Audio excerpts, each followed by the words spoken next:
అంటే సార్ కులగణన అంది కాంగ్రెస్ ఏమో, కానీ అది కూడా ప్రజలు పట్టించుకోలేదు అని అనుకోవాలా? అంటే ఇక్కడ కులగణన అనేది తెలంగాణలో అంటే కాంగ్రెస్ తీసుకున్న అంశం బాగానే ఉంటుంది. మనం గమనిస్తే కాంగ్రెస్ తీసుకొచ్చిన కులగణన అంశం అనేది ఒక పరిమితికి మించే ఉంటుంది. కానీ తెలంగాణలో కులగణన ఎప్పుడైతే స్టార్ట్ చేశారో అక్కడ మనం చూస్తే ఒక బుక్లెట్ లాగా ఉంది కులగణన పత్రం. అందులో ఒక ఏ పార్టీకైనా కులగణనలో మనకు కావాల్సింది ఏంటంటే ఒక బూత్ పరిధిలో ఎన్ని ఇండ్లు ఉన్నాయి, అంటే నెంబర్ ఆఫ్ హౌజెస్ ఏంటి, ఒక్కొక్క ఇంట్లో ఎంతమంది సభ్యులు ఉన్నారు, number of houses, number of caste equations, అంటే ఒక బూత్ పరిధిలో ఎన్ని క్యాస్ట్ ఎంతమంది ఏ క్యాస్ట్లు ఉన్నాయి, number of voters population, number of population voter వైజ్గా అండ్ పాపులేషన్, ఇది కావాలి.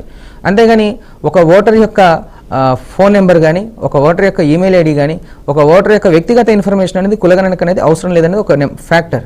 దానిలో భాగంగా ఇక్కడ తెలంగాణలో కూడా అమలు చేస్తుంది కదా. దానిలో భాగంగా అదే చెప్తున్నాను కదా, ఈ రెండు రాష్ట్రాల మధ్యలో అది ఉంటుంది మహారాష్ట్ర. అయితే ఈ కులగణన అనేది కొంచెం రిఫ్లెక్ట్ అవుతుంది, నెగిటివ్గా రిఫ్లెక్ట్ అవుతుంది. గ్రామాలలో ఎవరైతే వీళ్ళు కులగణన అభ్యర్థులు అంటే కులగణన చేయడానికి వెళ్తూ ఉన్నారో వాళ్ళందరికీ కొంత ఇలాంటి ప్రశ్నలు, ఇప్పుడు నేను ఏదైతే ప్రశ్నలు ఇచ్చానో ఇలాంటి ప్రశ్నలు ఎదురవడం అనేది కొంచెం రేపు పొద్దున ఇది కాంగ్రెస్ గవర్నమెంట్ కంటే యాంటీగానే ఉండే అవకాశాలు ఉన్నాయి. సో ఈ కులగణన అనే అంశం అనేది పూర్తి స్థాయిలో పరిమితికి మించి చేస్తున్నందువల్ల పూర్తి స్థాయిలో వ్యతిరేకత వచ్చే అంశం అయితే క్లియర్గా ఉంది. అండ్ మహారాష్ట్ర ప్రజలకు ఈ కులగణన మీద పూర్తి అవేర్నెస్ లేదు అక్కడ. సో మేము సర్వేలో అబ్జర్వ్ చేసింది ఏంటంటే వాళ్ళకి ఏం లేదు, ఆల్రెడీ సెంట్రల్లో బీజేపీ వచ్చింది, ఇక్కడ కాంగ్రెస్ గవర్నమెంట్ వచ్చి మేమేందుకు అది అవ్వాలి, మనకు ఈక్వేషన్లో ఆల్రెడీ ఓట్ బ్యాంక్ అంతా పోలరైజ్ అవుతూ వస్తుంది మనం గమనించింది.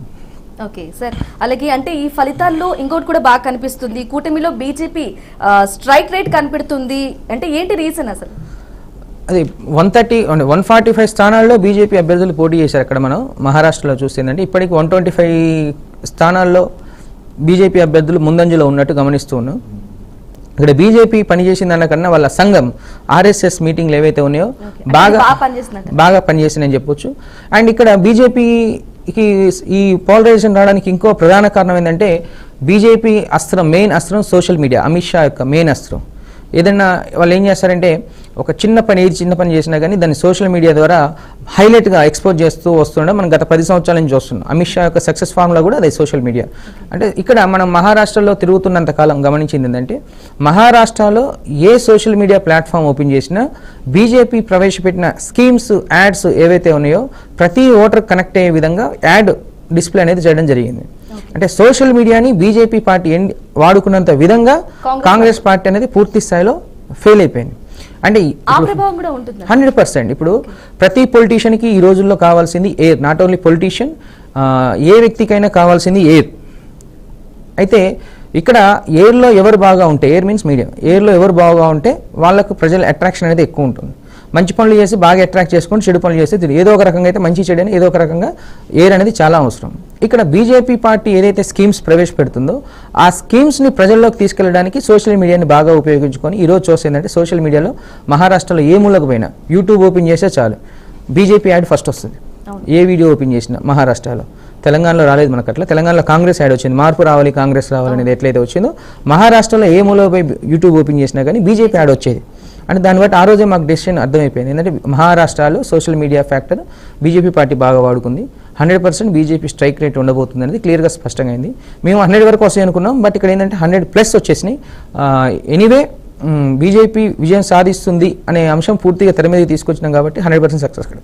ఓకే, అంటే ఈ జార్ఖండ్ ఎలక్షన్స్ వల్ల దేశం మీద ప్రభావం చూపించే అవకాశాలు ఉన్నాయంటారా?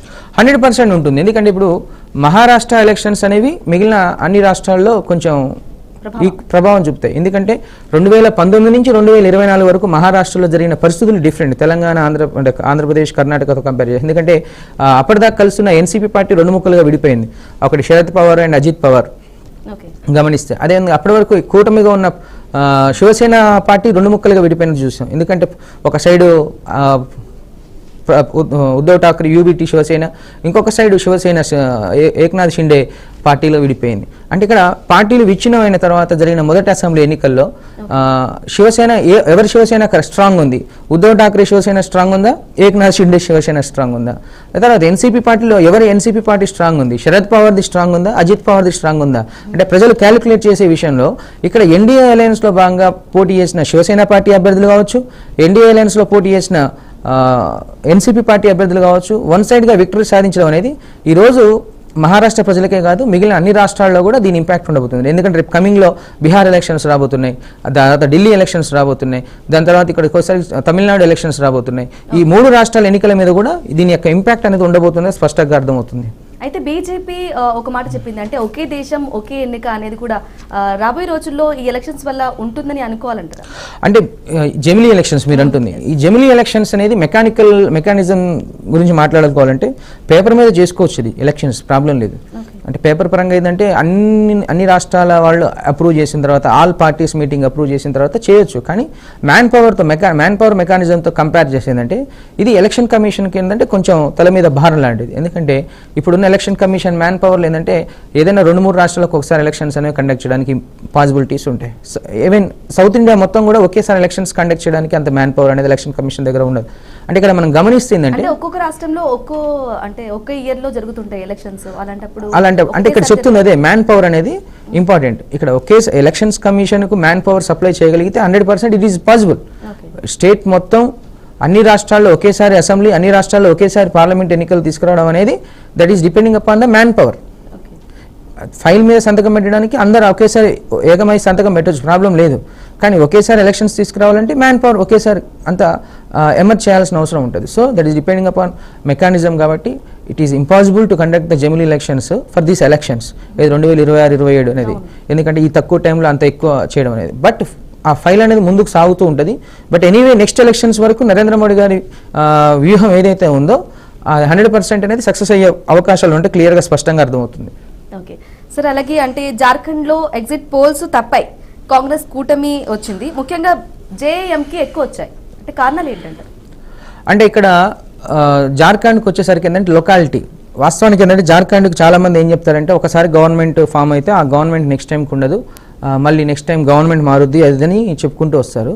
అయితే ఇక్కడ జార్ఖండ్లో చెప్పాలంటే కాంగ్రెస్ పార్టీ గొప్పతనం ఏం లేదు అక్కడ. వాస్తవానికి అందరు చెప్పడం ఏంటంటే కాంగ్రెస్ గెలిచింది అంటారు, కానీ కాంగ్రెస్ కాదు అక్కడ లోకల్ ఏంటంటే జేఎంఎం పార్టీ.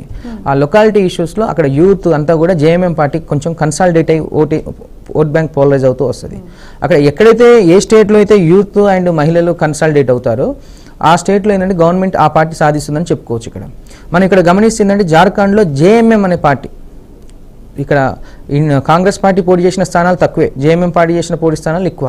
అక్కడ గమనిస్తుందని జేఎంఎం పార్టీ యొక్క ఎఫెక్ట్ యూత్ మీద ఎక్కువ పడి ఈరోజు జార్ఖండ్లో యూత్ అంతా కూడా వన్ సైడ్ పోలరైజ్ అయిపోయి ఇప్పుడు చూస్తే ఇంకొన్ని స్థానాల్లో 30-35 స్థానాల వరకు బీజేపీ ఇంకా లీడ్లో కనిపిస్తూ ఉంది. అంటే ఈవినింగ్ వరకు ఏదైనా జరగవచ్చు, మరి టైట్ సిచ్యువేషన్ అయితే నడుస్తుంది జార్ఖండ్లో. వన్ సైడ్ విక్టరీ అయితే ఇంకా ఫామ్ అయ్యే అవకాశాలు అయితే లేవు మహారాష్ట్రతో కంపేర్ చేస్తే.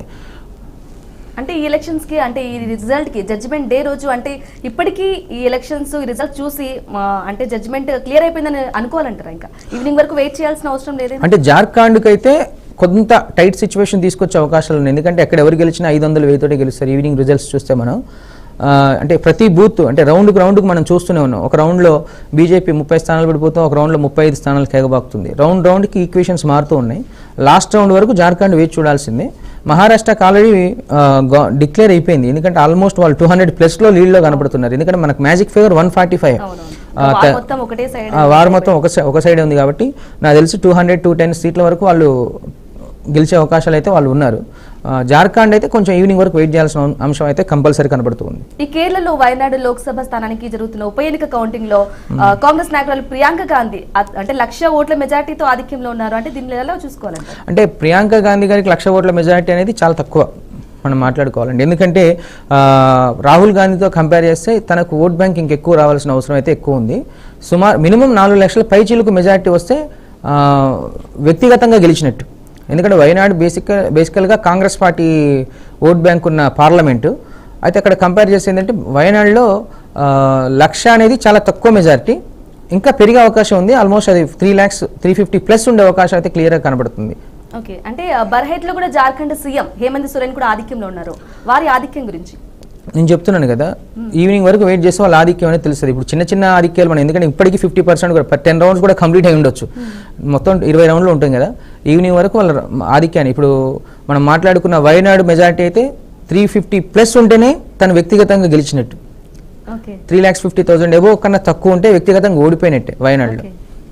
సార్ అంటే మహారాష్ట్రలో ఆల్రెడీ విజయం కూటమిది విజయము అనేసి ఎన్డీఏ కూటమిది సంబరాలు కూడా చేసుకుంటూ ఉన్నారు. ఇప్పుడు విజువల్స్ ఒకసారి చూద్దాం. Okay, visuals please.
రైట్, ఇప్పుడు దాకా చూసాం కదండి చాణక్య స్ట్రాటజీస్ ఎండి చాణక్య ముఖేష్ గారు వారి అభిప్రాయాన్ని తెలియజేశారు.